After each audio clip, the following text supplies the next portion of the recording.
ಸುರ್ಜಿವಾಲಾ ಸಾಹೇಬರು ಬೇರೆ ಅಲ್ಲ, ಹೈಕಮಾಂಡ್ ರಾಹುಲ್ ಗಾಂಧಿ ಸಾಹೇಬರು ಬೇರೆ ಅಲ್ಲ. ಅವರ ನಮ್ಗೆ ಅಷ್ಟು ಅವಕಾಶ ಕೊಟ್ಟರಲ್ಲ, ನಾವು ಏನೇನು ಕೆಲಸ ಮಾಡಿದ್ದೀವಿ ಅವ್ರು ತಿಳ್ಕೊಂಡಿದಾರ.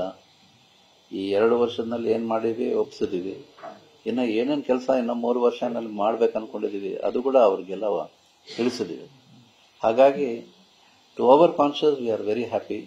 ಅಟ್ಲೀಸ್ಟ್ ನಾವು ಏನೇನು ಸಾಧನೆ ಮಾಡಿದೀವಿ 2 ವರ್ಷ ಮತ್ತೆ 3 ವರ್ಷ ಏನು ಮಾಡ್ಬೇಕು ಅನ್ಕೊಂಡಿದೀವಿ ಅದೆಲ್ಲ ಹೈಕಮಾಂಡ್ಗೆ ಒಪ್ಸಿದೀವಲ್ಲ ಅನ್ನೋದು ನಮ್ಗೊಂದು ತೃಪ್ತಿ ಇದೆ. ಬಟ್ ಕೆಲ ಎಂಎಲ್ಎಗಳಿಗೆ ಏನು ಅಬ್ಜೆಕ್ಷನ್ ಇದೆ ಸರ್? 2013ರಿಂದ 18 ಮುಖ್ಯಮಂತ್ರಿಗಳು ಸಿದ್ದರಾಮಯ್ಯನವರೇ ಇದ್ರು. ಆವಾಗ ಈ ತರ ಯಾವ್ದು 1-to-1 ಮೀಟಿಂಗ್ ಹೈಕಮಾಂಡ್ ಬಂದು ಸಿಎಂ ಹೊರತುಪಡಿಸಿ ಮಾಡಿರ್ಲಿಲ್ಲ. ಇದು ಸಿದ್ದರಾಮಯ್ಯನವರ ಆಡಳಿತಕ್ಕೆ ಒಂದು ಗುಡ್ ಸೈನ್ ಅಲ್ಲ ಅನ್ನುವಂತ ಅಭಿಪ್ರಾಯ. ಹೈಕಮಾಂಡ್ ನೇರವಾಗಿ ಎಂಟ್ರಿ ಆಗಿದೆ. ಏನಂದ್ರೆ ಬ್ಯಾಕ್ಲಾಗ್ ಇಟ್ ಸೆಲ್ಫ್ ಪೇಮೆಂಟ್ಸ್ ಬಹಳ ಇದ್ದು. ಹೋದ ಸರ್ಕಾರದ್ದು backlog payments close to 1,40,000 crores ಏನೋ ಆಯ್ತು. ಸೊ ಅದೇ ಒಂದು ಬರ್ಡನ್ ಆಗಿತ್ತು. ಇದಕ್ಕಂದ್ರೆ ಕಾಂಟ್ರಾಕ್ಟರ್ಸ್ಗೆಲ್ಲ ಪೇಮೆಂಟ್ ಮಾಡಬೇಕಾಗಿತ್ತು, ಮಾಡಿರೋ ಕೆಲಸಗಳಿಗೆಲ್ಲ ಕೊಡಬೇಕಾಗಿತ್ತು. ಅದನ್ನ ನಿಲ್ಲಿಸ್ಬಿಟ್ಟು ಮತ್ತೆ MLAಗಳು ಕೊಟ್ಟು ಮತ್ತೆ ಮಾಡೋದು ಪದ್ಧತಿ ತಪ್ಪಾಗುತ್ತೆ. ಹಾಗಾಗಿ ಈ ವರ್ಷಕ್ಕೆಲ್ಲ ಈ 2 ವರ್ಷದಲ್ಲಿ ಆ ಬ್ಯಾಕ್ಲಾಗ್ ಎಲ್ಲ ಕಂಪ್ಲೀಟ್ ಆಗಿದೆ.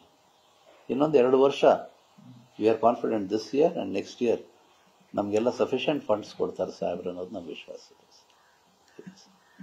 ಅದರಲ್ಲಿ ಸಾಹೇಬ್ರ ಇದರಲ್ಲಿ ಪಾಪ ಅವರು ನಮ್ಗೆ ಹಚ್ಕೊಂಡಷ್ಟು ಯಾರು ಹಚ್ಕೊಳ್ಳೋಂಗಿಲ್ಲ sir. And we are very happy that sir is that.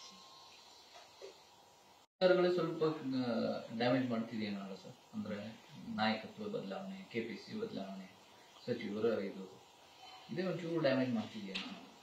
ಎಲ್ಲರಿಗೂ ಆಸೆ ಇರುತ್ತಲ್ಲ ಸರ್, ಪ್ರಯತ್ನ ಮಾಡೋರು ಪ್ರಯತ್ನ ಮಾಡ್ತಾರ ಇರುತ್ತೆ, ಮತ್ತೆ ಎಲ್ಲರಿಗೂ ಆಸೆ ಇರುತ್ತೆ. ಓಪನ್ ಸ್ಟೇಟ್ಮೆಂಟ್ ಸರ್ಕಾರ ಮತ್ತೆ ಪಾರ್ಟಿಗೆ ಡ್ಯಾಮೇಜ್ ಆಗೋದಿಲ್ಲ. ಇಲ್ಲ ಸರ್, ನಮ್ಮ ಕ್ಷೇತ್ರದಲ್ಲಿ ನಾವು ಕೆಲಸ ಮಾಡ್ಕೊಂಡು ಹೋಗ್ತಾ ಇರ್ತೀವಲ್ಲ ಸರ್. ನಮ್ಮ ಕ್ಷೇತ್ರದಲ್ಲಿ ನಾವು ಹೆಂಗಿರ್ತೀವಿ ಅಲ್ಲಿ MLAಗಳ ಮೇಲೆ ಡಿಪೆಂಡ್ ಆಗುತ್ತೆ. These impact will be there but not too much. ಚೆನ್ನಾಗಿದೆ ಸರ್, ಎಲ್ಲ ಸರಿ ಆಯ್ತು ಸರ್. ನಿಮ್ದು ನಮಗೆ ಅವ್ರಿಗೆ we are all happy today. We are together. ಅವರೇ ಹೇಳ್ತಾ ಇದ್ರು ನಿಮ್ದು ಅವ್ರಿಗೆ ಸರಿ ಮಾಡ್ಕೊಂಡಿದೀವಿ ಅಂತ. Sir there is nothing no sir, nothing. ಅಲ್ಲ ಹಿಂದೆ ಏನಾದ್ರು ಇಟ್ಟಾಗುತ್ತಾ ಸರ್? ಇಲ್ಲ, because little things were there but everything is set right now. Everything is set. ಈಗಲೂ ಇದೆ ಅದು ಸಂಕ್ರಮಣ ಮಾಡೋದು. ಏನಿಲ್ಲ ಸರ್, ಏನಿಲ್ಲ ಇವಾಗಂತೂ ಏನಿಲ್ಲ ಸರ್. ಪಾಪ ಅವ್ರು ಏನು ಮಾಡಬೇಕು ನಾನು ಕೇಳಿಬಿಟ್ಟೆ ಮಾಡ್ತಾರೆ. ನನ್ನ ಕ್ಷೇತ್ರದ ಬಗ್ಗೆ ಮಾತ್ರ ಕೇಳಿ ಮಾಡ್ತಾರೆ. ವರ್ಗಾವಣೆ ವಿಚಾರದಲ್ಲಿ ಕನ್ಸಿಡರ್ ಮಾಡ್ತಾ ಇಲ್ಲ ಅಂತ ಹೇಳಿ. ಇಲ್ಲ ಸರ್, ಈ ಸಾರಿ ಈವನ್ CM ಸಾಹೇಬರು ಸುತ ನನಗೆ ಹೇಳಿದ್ರು, ಏನಿದೆ ಎಲ್ಲ ನಿಮ್ಗೇನೇನು ಬೇಕೆಲ್ಲ ತೊಗೊಂಬಂದ್ರಿಗೆ ನಾನು ಮಾಡಿಕೊಡ್ತೀನಿ ಅಂತ ಹೇಳಿ ಏಪ್ರಿಲ್ನಲ್ಲೇ ನಾನು ಕೇಳಿಕೊಂಡೆ. ಬಟ್ ಈ sir let budget get over ಆದಮೇಲೆ ಎಲ್ಲ ಮಾಡ್ತೀನಿ. ಬಟ್ ನಾನು ಏನೇನು ಟ್ರಾನ್ಸ್ಫರ್ಸ್ಗೆಲ್ಲ ಲೆಟರ್ಸ್ ಕೊಟ್ಟಿದ್ದೀನಿ, ಉಸ್ತುವಾರಿ ಸಚಿವರು ಅದಕ್ಕೆ ಅಟ್ಯಾಚ್ಡ್ ಲೆಟರ್ಸ್ ಕೊಟ್ಟಿದ್ದಾರೆ. ಪ್ಲಸ್ CM ಸಾಹೇಬ್ರು ಅದೆಲ್ಲ ವರ್ಗಾವಣೆ ಮಾಡಿದ್ದಾರೆ. ನ್ಯೂಸ್ ಫಸ್ಟ್ ನಿರ್ಭೀತಿಯಿಂದ ನಿಮ್ಮ ಪರವಾಗಿ.